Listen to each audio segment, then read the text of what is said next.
राम राम सा सदगुरु सुखराम जी महाराज ने धन्य हो घमंडी राम जी का शिष्य का संवाद चल रहा है। अभी तक हमने ये सुना कि घमंडी राम जी ने महाराज को पूछा था कि तुम भूत नाचते हुए हमने देखा, राम तो नाचते नहीं। तो महाराज ने उनको कहा कि भाई बात तो सही है, भूत ही नाचते हैं, मगर ये भूत वो नहीं जो शरीर में प्रवेश करते हैं। ये भीतर के पंच महाभूत के ये 5 तत्व ही तो 5 भूत ही है।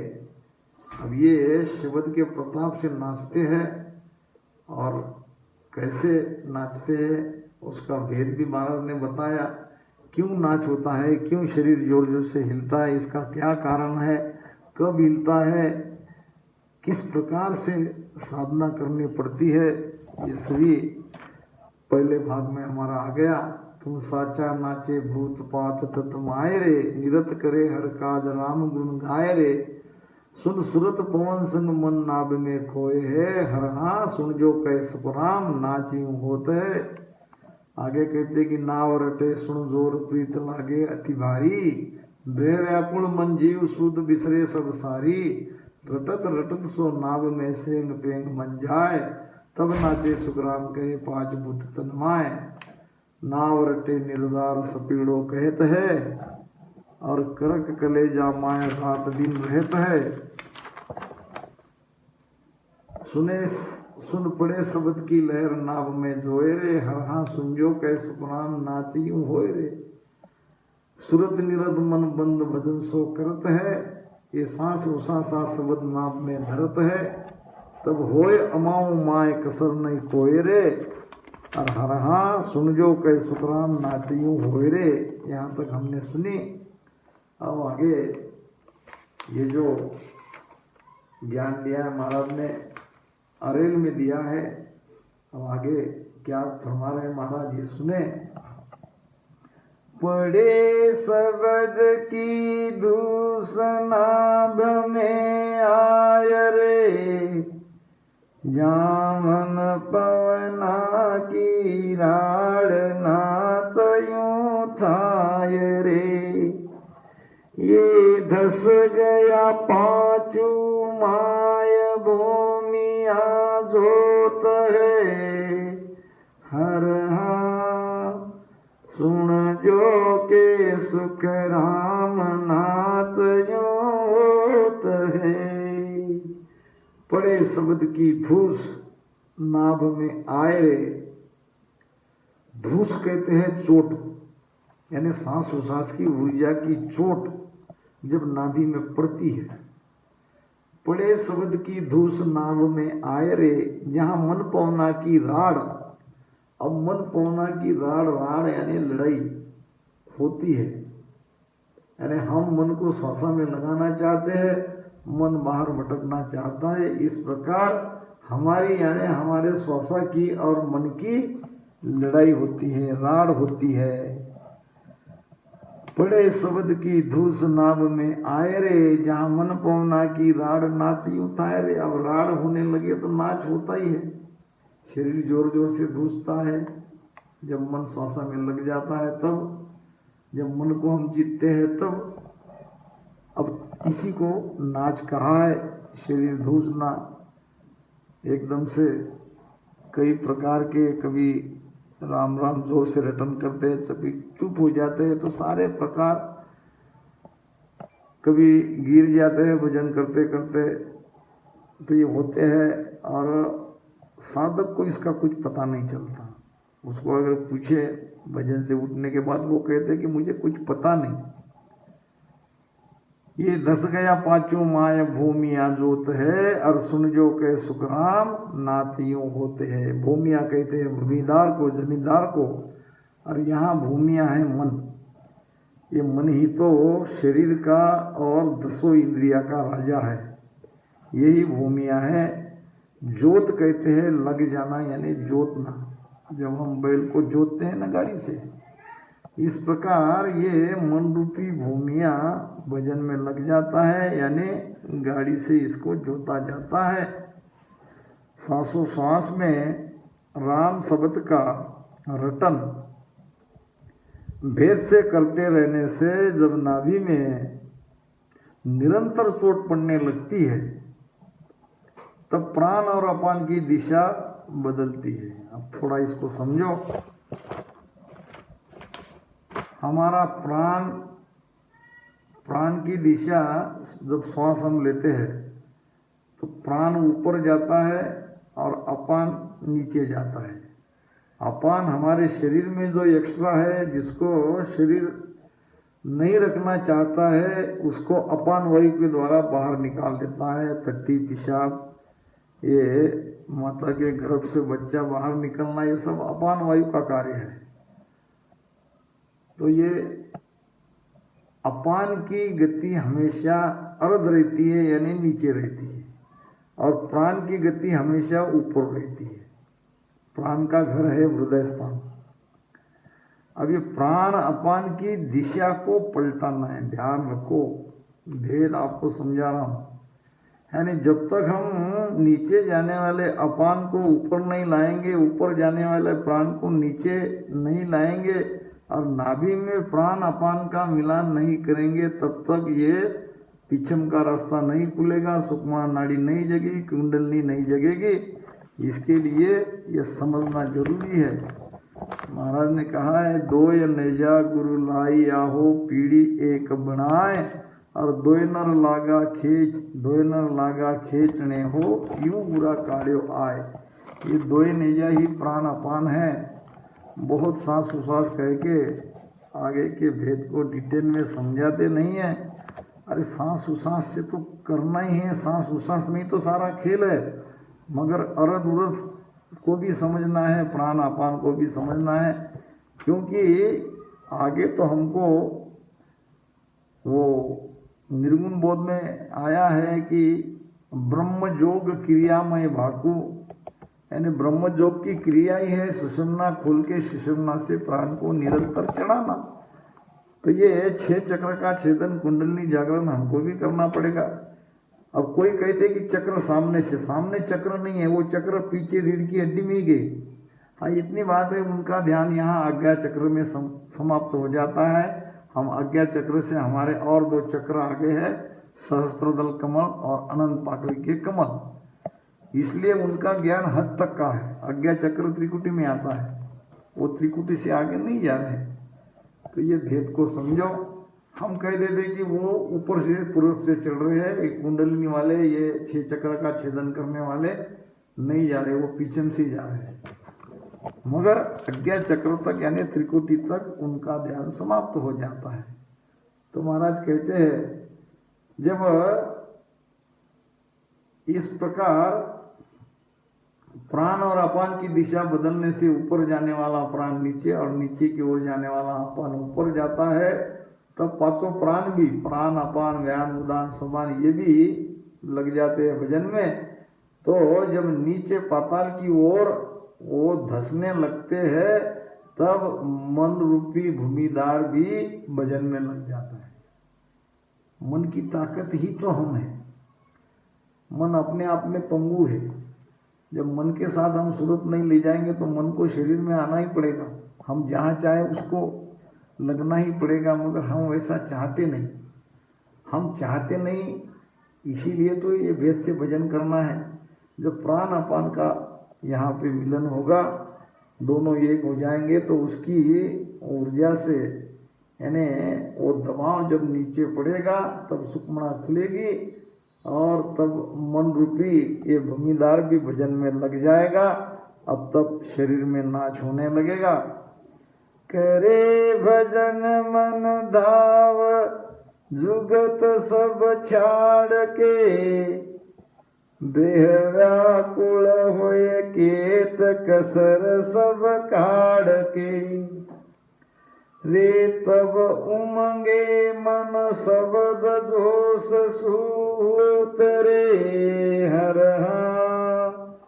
सुन जो के सुख राम नाचयो जूत रे। करे भजन मन धाव, जुगत सब छोड़ के।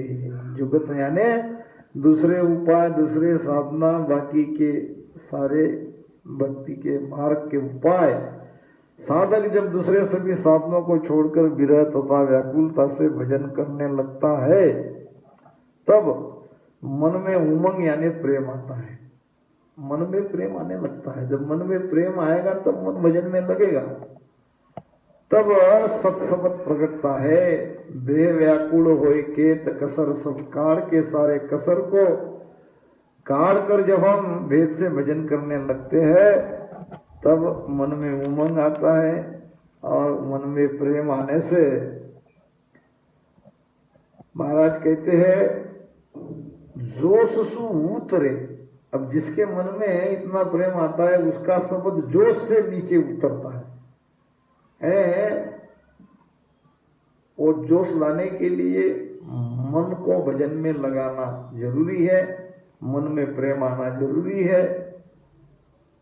और जो नाभि के नीचे उतरता है तब नृत्य होता है। जब कुंडलिनी जग जाती है, जोश से हम भजन करते हैं तो कुंडलिनी जागृत होती है।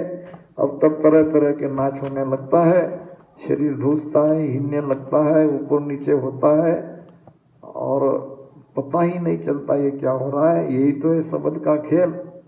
और ये शब्द जगते ही हम दोबारा मनुष्य शरीर में जरूर आएंगे। जाग्यो नाव तन थर हरियो तद तद केवल पासी और लाखा गुना कौन पड़ जाए तो मिनका दे आस। तो पहले तो हमको फिर से भजन करके नेचर को जागृत कराना है। हमारा शरीर भी हिलना चाहिए, लोचना चाहिए, थरथराहट होनी चाहिए। रसना खट रस चाव कंठ अड़नीस रे यही बिरह की झाल सूद सब बिसरे। रे नाव कमल में नाव पिचम में बंद रे हर हाँ ध्यान लगे सुख राम त्रिकुटी संदरे। कंठ अड़ यानी कंठ के नीचे, ज्याल यानी स्थिति। महाराज फरमाते हैं रसना खट रस साव कंठ अड़ मिश्रे। एक कंठ में जो उदान वायु है इसी को जीव का स्थान कहते हैं। वो कंठ में बैठा है और 6 प्रकार का स्वाद ले रहा है। 4 पाकरो कमल कंठा विच राम रटन धुन लागी और जामे जीव जुगत कर बैठो सर्व स्वाद रस पागी। ये सभी 6 प्रकार का स्वाद वहां बैठ के ये जीव ले रहा है। अब ये कंठ के नीचे जब चला जाता है तो नीचे तो कोई स्वाद ही नहीं है, स्वाद तो कंठ में ही आता है। रसना खट रस चाव कंठ अड़ नीसरे, कंठ के नीचे उतर जाते हैं। यही विरह की जाल सूद सब बिसरे। इसी प्रकार रसना और कंठ से भजन करते रहने से विरह आएगा। यही विरह का उपाय है। यही विरह की जाल, विरह आने की स्थिति यही है। अब इसी से शुद्ध बुद्ध बिसरेंगे तो रसना से राम राम रटन करना ही पड़ेगा। रे नाभ कमल में नाच पिचम में बंद रे। जब कंठस्थान खुल गया तो नाभि में जब सांस उसास की गति नाभि में पहुंचती है तब नाच होने लगता है। शरीर धोस धोस से जोर जोर से धुसता है, हिलता है और धीरे धीरे प्राण ऊर्जा ये रीढ़ की हड्डी से यहाँ मेरू में आ जाती है और वहाँ पे उतान पात बन लगता है। ताका नाम उतान पात है लागे जोर करारा, बड़ा जबरदस्त बंद है जिससे गर्दन ऐसे पीछे झुक जाती है और इससे घबराना नहीं चाहिए। जिसको बंद लगा है वो मुझसे संपर्क करे। बंद जब लगता है तब अब यहाँ बंद लगता है तो यहाँ सुर्ती नहीं लगानी है। यहाँ बंद अगर लगा है तो सांसों सांस में जोरदार भजन करो तब ये बंद खुलेगा। उसको नीचे से खोलना है। यहाँ लगाएगा तो सुर्ती यहाँ लगेगी, बंद यहाँ ही लगा हुआ रहेगा। ध्यान रखो इस बात को। रे नाभ कमल में नाच पिचम में बंदरे हर हाँ ध्यान लगे सुखराम त्रिकुटी संदरे। इस प्रकार बंद खुलने के बाद ध्यान त्रिकुटी में लगता है जहाँ पे तीनों नाड़ियां मिलती है, ईड़ा पिंगला सुक्मणा। सुनता के शब्द असोस जोश सुध संत है, रे जाके वे सुन नाथ विरह महमंत है। देह पिचम दिस बंद करारो आण रे हर भारी सो सुख राम शब्द सो जान रे। असोस कहते हैं असनीय को। अब मुझे कोई संकोच नहीं है कहने में। असोस शब्द का अर्थ मैंने हमारी वीदू दीदी से पूछा था जो बेंगलोर रहती है।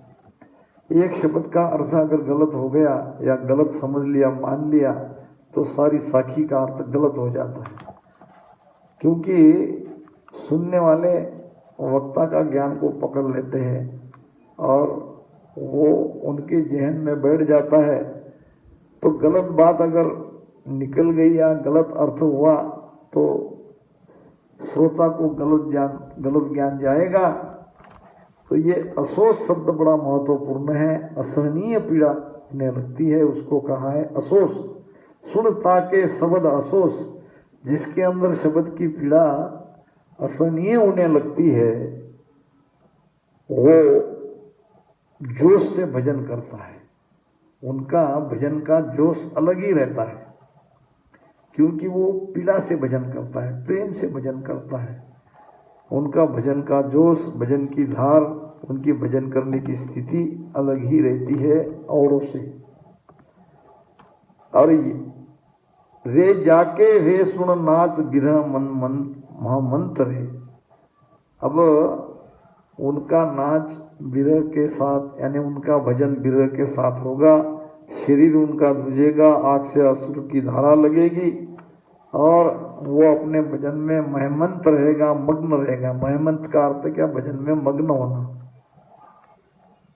देह पिचम दिस बंद करारो आनरे। इसी प्रकार पिचम के रास्ते में यहाँ मेरू के स्थान पर पात नाम का बंद लगता है। बड़ा करारा है, बड़ा जबरदस्त है, बड़ी पीड़ा होती है बंद लगने से। बंद लगता है प्राण को, प्राण ऊर्जा ऊपर प्रभावित नहीं होती है और सारा पीठ फटे, पीठ सारी, महाराज कहते हैं कि सारी पीठ फटने लगती है, इतनी पीड़ा होती है।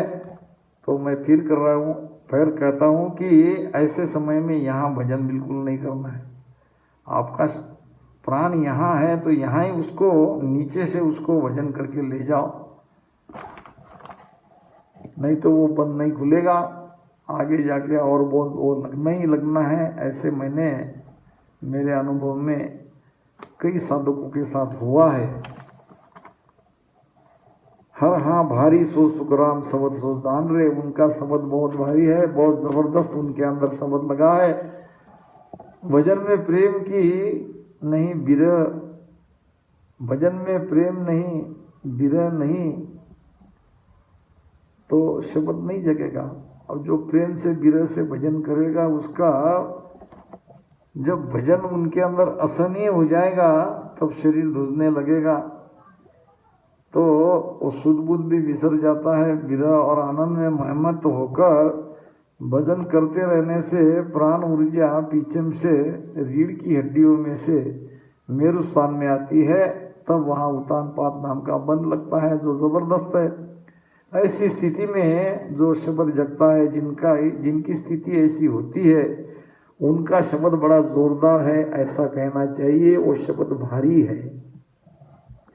बेहसीलता सुन पूर पढ़ी वहाँ जात है, रे पाड़े सब बन राय उछाला खात है। सुनवा की रीत शब्द की ठाणिए, हर हा नाच हुआ सुख राम इदक तत जानिए। वे सिलता सुन पूर कहते हैं बाढ़ को। सिलता नाम नदी, नदी को जब बाढ़ आती है, बाढ़ से वो भरपूर बहती है। बे सुलता सुन पूर पड़ी वाजात है। अब जब नदी में ऐसी जोरदार बाढ़ आती है तो रे पाड़े सब बन रहा है, उछाला खात है। नदी ऐसी उछाला खाती हुई तट पर के जो पेड़ है सबको उखाड़ देती है, सबको उखाड़ लेती है, इतनी जोर से वो बहती है। सदगुरु कृपा से साधक में सत्संग जगता है तो उसका प्रकट असर शरीर में प्रकट दिखाई पड़ता है। जैसे नदी में जोरदार बाढ़ आती है तब वह उछाला खाती हुई तट पर के पेड़ों को उखाड़ती है, उसी प्रकार जिस साधक का भजन अति प्रेम जोर जोर से पीड़ा के साथ जो प्रभु को आराधते हैं, पुकारते हैं, उनके घट में सदगुरु कृपा से बहुत जोरदार शब्द जोरदार तरीके से जागृत होता है, जिस कारण शरीर जोर जोर से हिलता है, धुसता है। तो अब घमंडी राम जी को ये सारा भेद महाराज बता रहे कि शरीर क्यों धुसता है, हिलता है, नाच क्यों होता है। नदी में बाढ़ न आने पर शांति से बहती है, उसी प्रकार मन में प्रेम तथा विरह नहीं है तब भजन का असर शरीर में जोरदार तरीके से नहीं देखेगा। यानी बस सूरत लगा के बैठे हैं, रचना चल रही है, नहीं चल रही है, यहाँ तो धारोधार रचना से पीड़ के साथ करना पड़ेगा तब ये जोरदार शब्द जगेगा। नहीं तो बैठे ऐसे सुरती लगा के बस हमको कहाँ है नाभि में ध्यान रखना, हमको कहाँ है वहाँ ध्यान रखो, ध्यान रख के सूरत रख के बैठे हैं, तो इससे कुछ नहीं होगा। कांपे सब ढील नाभ में आविया, रे नाच हो अधिक राम गुण गाविया। सुन सिया की बात एक ही थाय रे, हर सुन इदक सुख राम उछाला खाय है। कांपे है सब डील, डील नाम शरीर, शरीर को ही डील कहते हैं। कांपता है, धूसता है, हिलता है, बहुत जोर जोर से हिलता है। अब क्या बताऊं मैं आपको, तो इसका अनुभव आया ही होगा, जिसको नहीं आया उसको होगा। करते रहो भजन। कांप रहे हैं सब डील नाभि में आविया। नाभ में जब भजन आता है नाभि में, सांस उसास की गति को जब हम नाभि में ठहराते हैं तब ये नाच होता है। यहाँ नहीं होगा, यहाँ कंठ हृदय में नहीं होगा। जब श्वास उसास की गति नाभि में ठहरने लगती है, मन और सुरती श्वासा में लगती है, तब ये नाच होता है, तब होती है सदगुरु कृपा। कांपे है सब डील नाभ में आविया, वे नाच वो अधिक राम गुण गाविया। उनका नाच अधिक होता है, उनका भजन बहुत जोरदार लगता है, यानी शरीर बहुत जोर जोर से धूचता है। सुन सिया की बात एक ही थाय रे, सिया यानी बुखार। बुखार जब आता है तो हम शरीर से धुसते हैं कि नहीं, बुखार के कारण कोई जोर जोर से धुसता है। तो शरीर में बुखार आने से अब जिसको ज़्यादा बुखार आया और वो सह नहीं सका तो ज़्यादा जोर से वो चिल्लाता है, धूसता है। इसी प्रकार जो पीड़ा के साथ, प्रेम के साथ ज़्यादा भजन करेगा, वो उसका शब्द भी जोरदार तरीके से जगेगा, उसको अनुभव भी जोरदार आएगा, जबरदस्त आएगा। सुन सिया की बात ये कही थाय रे, जैसे बुखार में शरीर की स्थिति होती है उसी प्रकार शब्द जगने से शब्द की स्थिति होती है। इसमें अधिक जो है, जो बाढ़ उछाला खाती हुई नदी जो सागर के मिलने के लिए जाती है वो जैसे अधिक है, इसी प्रकार इस प्रकार से जो भजन करेगा वो भजन अधिक कहलाएगा। तो आपने दोनों भाग में घमंडी राम जी के शिष्य को सुना। अब ऐसी कोशिश है जब जब समय मिलेगा तब तक एक एक विषय को पूरा करते जाएंगे। इसमें ये मेरा दावा कहीं नहीं है कि यही अर्थ सही है। मैंने जैसे गुरु महाराज ने मुझ पर कृपा की उसके हिसाब से समझाने का प्रयास किया। जहाँ गलत लगे उसको नहीं मानना और कृपया मुझे ज़रूर बताना। चर्चा ज्ञान चर्चा वार्तालाप होनी चाहिए। ये तो मेरी अपनी कोशिश है कि मैंने जैसा अनुभव किया, जिस तरह से मैंने समझा, उस तरह से आपके सामने रखा। मानना न मानना ये आपका काम है। राम राम। राम।